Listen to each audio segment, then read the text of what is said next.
Миний нэрийг Бурмаа гэдэг. Би улсын тэргүүний 61-р цэцэрлэгт бол багшаар ажилладаг. За манай цэцэрлэг нь бол 12 бүлэгтэй. Хүчин чадлын хувьд бол 500 хүүхэд бол хүлээж авах хүчин чадалтай ингэж ажиллаж байгаа цэцэрлэг байгаамаа.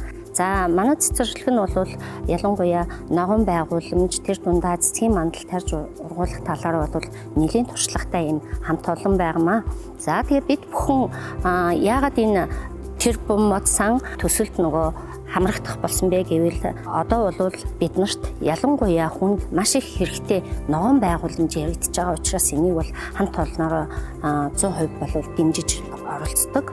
Ийм учраас одоо жишээлхэн бол манай цэцэрлэг нь одоогоос 2 жилийн өмнө дендрологч чимэд багшийн зөвлөгөөний дагуу ногоон хашаатаа болох юм зорилт тавиад бол анхныхаа алхмыг хийсэн. Тэгээ энэ ажилдаа урамшаад бид бүхэн бол энэ төсөлд оролцоод үзье гэсэн ийм шийдвэрийг гаргасан. Ингээд энэ шийдвэрийг гаргаад судалгаагаа хийгээд бид бүхэн төсөлд оролцоод төслийн амжилттай болоод бид бүхэн төслөө авч чадсандаа бол маш их баяртай байгаа. Ингэж төслийг авсны хүрээнд бол ногоон орчин нэгт нэмэгдэн, хоёрт гэх юм бол хамгийн гол нь хүүхдэд ээлтэй ийм орчин бий болгохыг бол зорж ажилласан. Нөгөө талаараа манай хүүхдүүдэд зориулагдсан маш тийм эрүүл аюулгүй сургалтын таатай орчин бол бүрэлдэж байгаагаар маш их давуу талтай юм энэ ажил.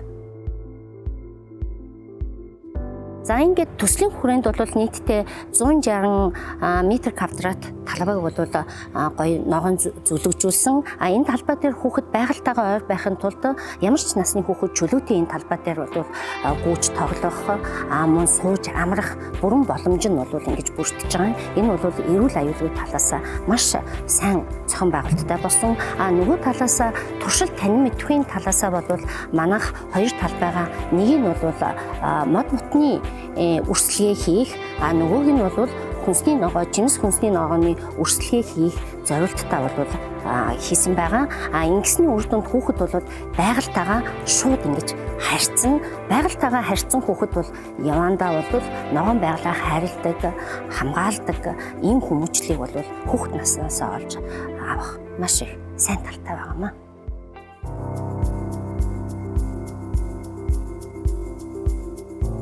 За өмнө манай туршлагын хоёр талбай минь бол хүүхдэд болвол яг ээлтийн юм зөөлөн одоо өвс биш тийм ээ, маш их өндөр ургадаг. Тэр өвсөө бид нар бол ингээд хадаад тэгшлээд янзалсан ч нэг тийм хатуу ширүүн ийм байдаг байсан. Тэгэхээр нөгөө хүүхэд ингээд дээр нь гүйжгаад одоо уунж ярих янз бүрийн болох юм бол одоо нүд амаа авчих талаасаа бол бас жоохон аюултай ийм байсан. Энийг л бид нар бол ерөөсөө хүүхдэд ээлтэй ийм зөөлөн зүлэгтэй болгоё гэж бодвол нэг усан талбайг нь цэвэрлээд тэгээд дахиж ийм нарийн зүлэг бол суулгасан байна.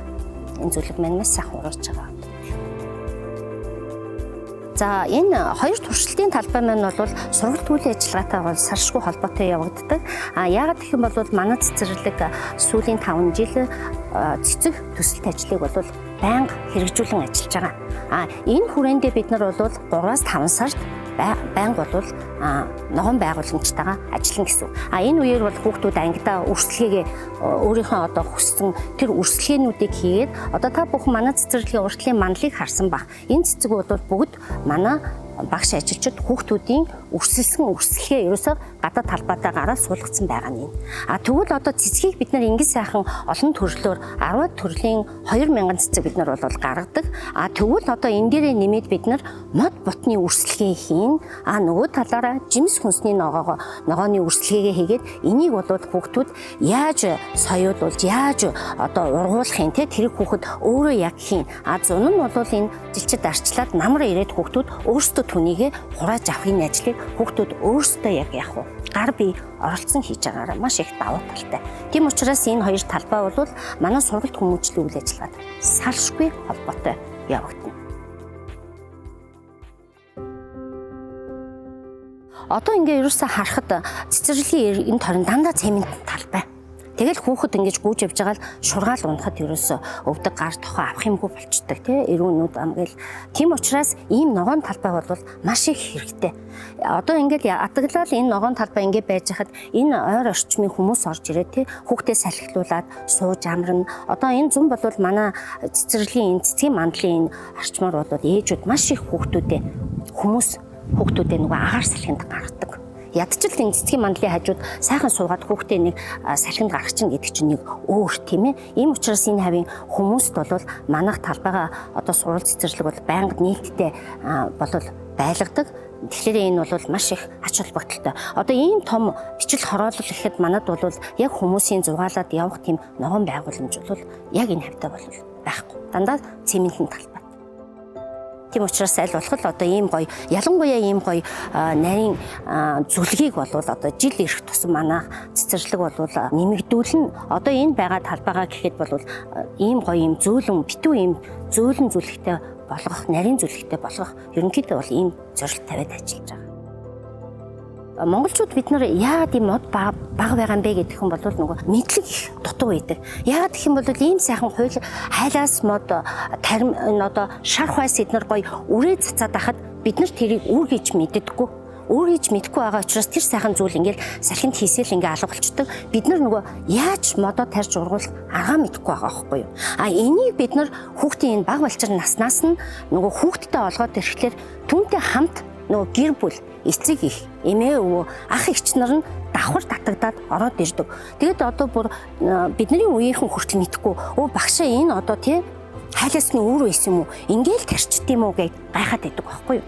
Тэгэхээр зэрэг бид нар хүүхдтэй биш давхар өөр бусад одоо тий эмээ өвөө аав ээж ах эгч нар давхар бид нар бас мэдлэг энэгээр олгож байгаа. Нөгөө талаараа бид нар маш чухал хүмүүжлийг эндээс л өгöd байгаа. Одоо бол хамгийн гол нь хүн ногоон орчин, ногоон байгальтайгаа зөв харьцнаа л гэдэг чинь хамгийн чухал. Ногоон байгаль орчинтойгоо зөв харьцаад ингээд сурж байгаа хүүхдүүд аяндаа өөрийгөө хайрлна. Тэр талын мэдгэдэггүйнийг дамжуулж илүү их сайн олж авах байхгүй юу. Тэгэхээр зэрэг бид нар одоо ингээл жил болгон 3-5 сард цэцэг төсөлт ажиллаа явуулж байхдаа маш их баяртай байдаг. Яагаад гэх юм бол энийг дамжаад ганц миний бяцхан шамнаар янз бүрийн зүйл мэдлэгийг олж авч байгаа юм биш ээ. Энийг дамжаад аав ээж ах эгч тийм ээ эмээ өвөн ч гэсэн мэдлэгийг ингээд олж авчидаг. Одоо энийг бол улам сайн гэж гадагш нь одоо сайн тэлж өгнө. Одоо 5 жил 6 жил ажилласны дараа бид нар бас ийм туршлагатай болж байгаа байхгүй. Илүү сайн туршлагатай болж байгаа байхгүй.